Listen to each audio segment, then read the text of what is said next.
Bugun dam bilish bahanasida uydagilarga o'zgacharak tomoq qilib beray deb, jiltisini ko'ginalarda qog'ozdek biz yeyib ichib palak bo'ris qilib bergandim. Uydagi cho'ng kichikkamisi yarab ketibdi ekan, maqtab turib yeb ketdi. Ammo ma palak bo'risini o'xshagan bir chin atgancha bilan qo'shib yeb oldigan bo'lsanglar ajoyib issiq bosadi. Jiltisini qog'ozdek biz bo'g'ashqa intayin singishli ekan, bek yeyishlik bo'ldi. Ammo buni qanday tayyorlaymizki? Oxirgacha ko'rib birlikda o'rganamiz. Oldi bilan xamir yug'urib olamiz. Ma qunga kichikkin tuz berib atgandan keyin qo'l ko'migidek issiq suv bilan bo'shchanligini normal qilib yaxshi ishlab xamir yug'urib 20 minut atrofida tindirish uchun qo'yib qo'yib, bu oraliqda qiymini tayyorlab olamiz. Qiyma uchun palakdan ko'parak, muvofiq miqdorda bosh piyoz tayyorlab olamiz. Bosh piyozni ko'rsatilgandek ushoq to'g'rab olamiz. Palakni mo ko'rsatilgandek ushoqroq to'g'rab tayyorlab olamiz. Qiymaga yetarlik piyozni maydadan o'tkazib bir qo'rib olamiz. Qozonga muvofiq miqdorda may qo'yib olamiz. Ishlatganim Al-Nuri va Laborat markasidagi yuqori temperaturada qizitib, qo'rishga mos keladigan tunji siqim zaytun mayi. May qizigandan keyin piyozni silib, piyoz sag'ag'ich qo'rib olgandan keyin buni may bilan qo'shib bilan palakni ustiga to'kib olamiz. Ta'min tashlash uchun muvofiq tuz, samsoq talqini, azroq qarmush berib etib yaxshi aralashtirib bilan qiymini tayyor qilsak bo'ldi.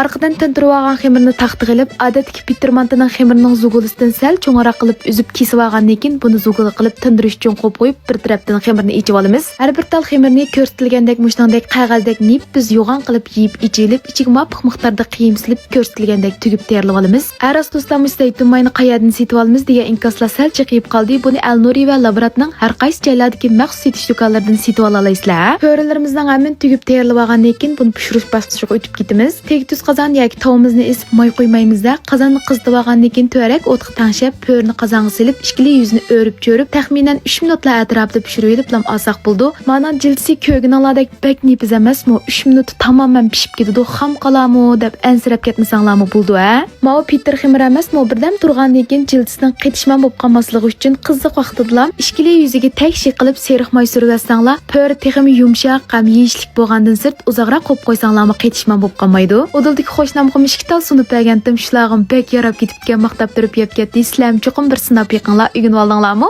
Oldin tugib to'ngiltib qo'ygan banshir cho'chirlaringlarni quruq suvda pishirib yeyvermay, manandek suyba sho'rpiliq suantang cho'chir yoki suantang banshir qilib ichadigan bo'lsanglar, masuq qavada ajoyib issiq bosadi-jimi. Eng muhimi tayyorlash usuli pek oddiy, qattiq ko'p vaqtinglarni olmaydi. Ishdan yerib kelganda mushandek bir qash tayyorlab ichib olgan bo'lsanglar, ajoyib hardiqonlar chiqdi. Qiynamsamimiz birlikda o'rganaylik. Oldi bilan ketarlik materiallarni ko'rsatilgandek ushoq to'g'rab tayyorlab olamiz. Undan boshqa oldin tugib tayyor qilib olgan banshir yoki cho'chirdan ehtiyojimiz qadar tayyorlab olamiz. Orqadan cho'ngroq bir qachiga uvoqlaza, ranglasi, ushoq chanib olgan samsoq, shovsung, shovmijolardan berib azroq kunchit berib atgandan keyin bularni biroq aralashtirib ustiga qiziq maydon qo'yib dag'lab mizlik burqin chiqarib olamiz. Ta'min tashlash uchun azroq tuz, vijin, shingcho, cho'ngstamning 100 yillik resep bo'yicha ishlangan sap ochiq suvdan ko'proq qo'yib olamiz. Undan boshqa azroq kavavichi miyi, kichikkin shakar berib etib yaxshi aralashtirib shirinni tayyor qilamiz. Oxirida buning texmi mizlik bo'lish uchun azroq ashkuki, shovsung ko'klardan ustiga silib, buni mushbetim qo'yib turib banshirni pishirib olamiz. Qozon qaynagandan keyin ehtiyojimiz qadar banshir yoki cho'chirini silib, biroq aralashtirib atgandan keyin bo'shroq o'tda bu pishqich qaynatib olamiz. Banshirlarimiz pishay degan vaqtda banshir pishirib olganmish qiziq qaynoq suvdan abay tayyor qilib olgan shirnining ustiga muvofiq miqdorda usib elib olamiz. Undan keyin pishib tayyor bo'lgan banshirni suzib elib, tayyor qilib olgan tangning ichiga silib, aralashtirib etib yeyishni boshlab ketsak bo'ldi. Ochiq-chuchuk ajoyib ichishlik bo'pti. O'rganib oldinglarmi? Do'stimning tug'ilgan kuniga atab oddiy bo'lsa-mu o'z qo'lim bilan o'ydilam tort yasab, so'g'at qilib bir xo'sh qilib etay deb, hammamiz yaxshi ko'rib yeydigan tiramisu qilg'ach tayyorlash usulini sizlarga bahana bilib keldim. Tayyorlash usulimiz sizlar o'ylagandek unchalar murakkab emas. Birlik ko'rsanglar o'rganib olasizlar. Qiynamsamimiz birlikda o'rganaylik. Bu tayyor qilsanglar bo'ldi. Mao 8 sonliq tortning o'lchami-a. Oldi bilan maskapni mushtandek tasqislib, paloq bilan aralashtirib yumshatib olamiz. Undan keyin tuxumning seriqi, sut, shakarlarni mushtandek nega silib, biroq aralashtirib atgandan keyin o'choqqa esib, eng tuvan o'tda to'xtamasdan aralashtirib, quyuq holatga keltirib olamiz. Cho'qim quyilg'icha to'xtamasdan aralashtiramiz. Bu tuxumning seriqi ayrilib pishib qolsa, tortlarning sutiga ta'sir etgandan sir ta'min bek ko'ngildagidek chiqmay qoldi. Undan keyin mush qiziq holatda yumshatib olgan jiliding pen bilan azroq shansojingni to'kib olib, yaxshi bir aralashtirib etib, buni abay tayyor qilib olgan maskapni ustiga qo'yib, yaxshi aralashtirib olamiz. Undan keyin ayrim bir quruq tasqa qaymoq, ya'ni danna yo'nini to'kib, buni qo'limiz bilan aralashtirib, mushtanda qit holatga kelgich ko'ptirib olamiz. Orqadan Ardından qaymoqni maskapın aralashmasının üstüge töküp, ikki aralashma yaxshi berkib, azroq ko'pkicha aralashtirilib tayyorlab olamiz. Men bugun mani so'g'atliq qapirdigan bo'g'ashqa qilib qisilib yasadim do'stlar. Agar sizlarda qilib bo'lmasa, jumlaq taxsining ustiga tizib yazsanglarmi bo'laverdi. Tayyor qilib olgan qahvaga barmoq piranikni tekkizib, qilib yoki taxsimizga ko'rsatilgandek chiroyli tizib silib olamiz. Undan keyin tayyor qilib olgan maskapın qaymoqimizni muvofiq töküp, tekshi yeyib olamiz. Mush material mush o'lcham bilan oldi-keyli mush bosqichlarni takrorlasanglar 3 qavat bo'lib chiqadi. Oxirida mushnondek yuzini tuzlab, to'nglatqida 4 soatdan 6 soat atrofida muzlatish uchun qo'yib qo'yamiz. Bir yoqdan tomoq qig'ash, bir yoqdan telefondan kino ko'radigan do'stlar az emas-ku deyman. Yaqinda men bir payz qisqa teatr ko'radigan appni bayqab qoldim, Bo'ron deb. Buncha mushnondek har qaysi app Total bozorga piyinchi Bo'ron deb kirgizib tushirib olsanglar bo'ldi ekan. Qinsizlar tushirib ko'rib bir sinab yiqanlar shunda payz app ekan, do'stlar. 100 nomerning organik longjingchiyi qansiz chiqdi. Qand-qanddan tizginlayotgan ya o'riqlayotgan qizlarning mo xotirjam ichishga intayin mos keldi, ha? Bezak uchun o'zimiz yaxshi ko'rib yeydigan meva-chevalardan azroq tayyorlab olamiz. Vaqtni to'shib, tortimizni qetishib tayyor bo'pti. Endi buni qilibdan ko'rsatilgandek aplashtirib chiqarib olamiz. Men mavni so'g'atliq qapirdigan bo'g'ashqa manandek tortning qipining taxsisiga tushirib oldim. Agar uyda yeydigan ishinglar bo'lib qolsa, uydagi chiroyli taxsislaringlarga tushirib, undan keyin bezak berib olsanglarmi bo'ldi. Endi buni bezashda muqim o'lchimimiz bo'lmaydi do'stlar. O'zimiz yaxshi ko'radigan har qanday shakl va usulni bezib olsak bo'ldi. Men ko'rganinglardek meva-cheva koko talqini bilan ko'rsatilgandek bezib oldim. Oxirida aprish qulay bo'lsin deb mushnandek chiroyli qapqa o'rab silib apmandim. Chiroyli chiqibdimi do'stlar? Mayli mifan yoki lag'man, hatto xojor yo'talar bilan yeyishga intayin mos keladigan juysay go'sht qo'rimiz qorish usulini olib keldim. Azroq lapiz qo'shib qo'rgan bo'g'ashqa ta'mi ochiq-chuchuk intayin yeyishlik. Juysayni tuxum bilan qo'rib yeyamay, ma'qul usuldan cho'qim qo'rib bir sinab yiqanlar ta'm tilanglar qamsmanman. Qalgushi yoki qo'y gushi, juysay, azroq lapiza, so'ng piyozlar ketadi.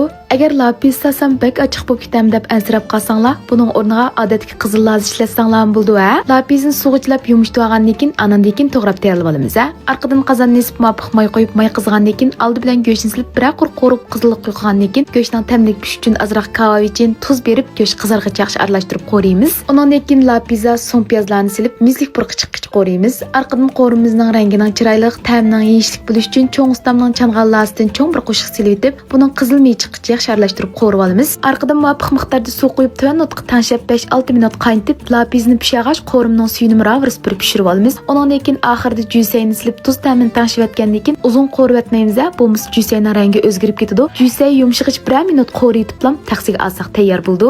O'z oddiy bo'g'ini bilan shunchalik yeyishlik ekan, bek ishtihon ochadigan bir qo'rim bo'ldi. Sizlar qo'rib bir sinab yiqinglar, o'rganib oldinglarmi? Mao tamoqqa go'sht qiymliq basay o'ralmasi deb ism qo'ysam sizlar qamlashami do'stlar? Shaklim o'zgacha ham chiroyli, ta'mim shunchalik yeyishlik. Buni o'rdatib pishirgan bo'g'ashqa o'riqlash mezgilida yeyishkim intayin mos keldi. Uyda cho'nglar va bolalarga etib bersanglar, oson azim bo'lgandan sirt oziqlik qimmatin bek yo'qri. Qaynamsamiz birlikda gnaylik. Oldi bilan ehtiyojimiz qatab basay tayyorlab olamiz. Men bugun buningga kichik basay, ya'ni vavasay ishlatdim. Undan keyin tugishga qulay bo'lish uchun vavasayni qaynagan suv silib 1 minut qaynatib yumshatib olgandan keyin süzüp elib buni sovutish uchun qo'yib qo'yib, buarliqda qiymasini tayyorlab olamiz. Qiymaga o'zimizning yaxshi ko'rish bo'yicha qo'y go'shti yoki kal go'shtining qaysi bo'lsa bo'laverdi. Bugun men kal go'shti ishlatdim, ha. Go'shtni ushoq to'g'rab qachchiq silib olamiz. Ta'min tashlash uchun samsaq talqini, azroq tuz, qarmush, zaytun meyi beramiz. Undan boshqa azroq sho'xlar, qizil laza, bosh piyozlardan beramiz. Ishlatganim Al-Nuri va Labrat markasidagi Ispaniyadan import qilingan tunji siqim zaytun meyi. Qiymini yaxshi aralashtirib tayyorlab olgandan keyin buni tugishni boshlasak bo'ldi. Har bir tal basay yupurmoqqa mopiq miqdorda qiym silib ko'rsatilgandek o'rab turib tugib olamiz.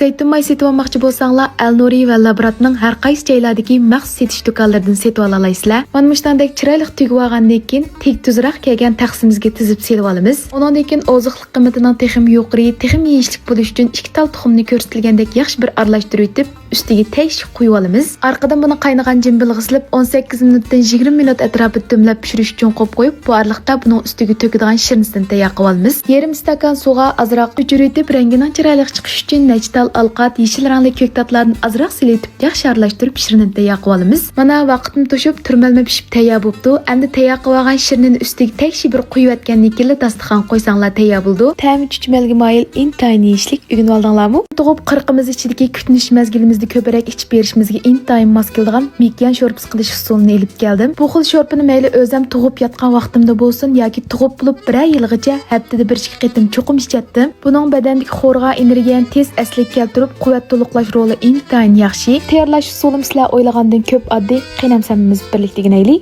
Aldi bilan mushningdek juntangbo, ya'ni qurtilgan mogo sho'rpa hamrohidan bir bo'loq tayyorlab, buni issiq suvga chilab yumshish uchun qo'yib qo'yamiz. Buni odatda har qanday ko'ktat do'konlari va talla bozorlardan tepib setib olasizlar. Undan keyin mekanni pakiz yuvib tozalab olgandan keyin quyruqini pakiz kesib elibitimiz. Sho'rpa qilgan bo'g'ashqa sharoitinglar yar berib qolsa, amal bor yangi mekan go'shti ishlasanglar, sho'rpanglar ham ichishlik, ham texnik quvvatli chiqadi. Ulardan boshqa azroq kashtan, chilan, alqat tayyorlab olamiz. 100 nomerning mango ichimligi va organik choylari tarkibi pakiz bo'g'ashqa cho'nglarmi, ballarmi xotirjam issiq bo'laverdi. To'g'ini parchalamayla qozonga silib, azroq zanjivil berib atgandan keyin cho'kkadak sovuq suvni qo'yib o'tni echib qaynatamiz. Qaynagandan keyin beshida qarab turib ko'pikchilarni qayta pakiz suzib elitimiz. Undan keyin kashtan, yumshatib olgan mogo, chilanlarni birla vaqt silib, tuz ta'min tangshib olgandan keyin tovoqni asti o'tda 2 soat atrofda dumlab qaynatamiz. Yaqinda men bir payz qisqa teatr ko'rgan appni bayqab qoldim. Bo'ronda. Bu appda eng qiziqarli qisqa teatrlarning hammasi bor ekan. Buncha mushningdek har qaysi app dital bozorga piyinchi bo'ron deb kirgizib tushirib olsanglar bo'ldi ekan. Qinsizlarni tushirib ko'rib bir sinab yiqqanlar shunda payz appgan ha do'stlar. Vaqtim to'shib sho'rpimni pishib tayyor bo'ldi. Oxirida azroq alqat, shovsonlarni berib yetib, qachiga olsaq tayyor bo'ldi. Bugun men aldirmag'ashqa men 3 soatdan ortiqroq qaynatgandim. Go'shi bilan sunki ajrab ketgidek shunchalik singishib pishib ketibdi. Sho'rpa bilan go'shtimi g'ayriproq g'ayritamdan asar yo'q shunchalik ichishlik bo'pti. O'rganib oldinglarmi?